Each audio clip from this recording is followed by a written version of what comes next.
GHMC की जानिब से टप्पा चबूतरा के इलाके में वाक़ तमाम दुकानदारों को कोविड वैक्सीन लेने के लिए टोकन दिया गया।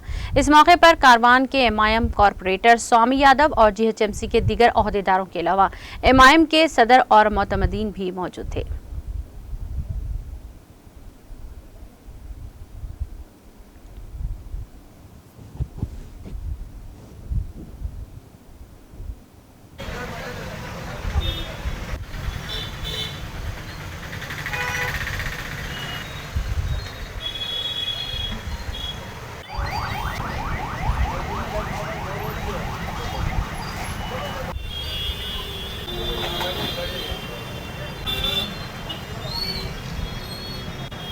किती जण म्हणले ते?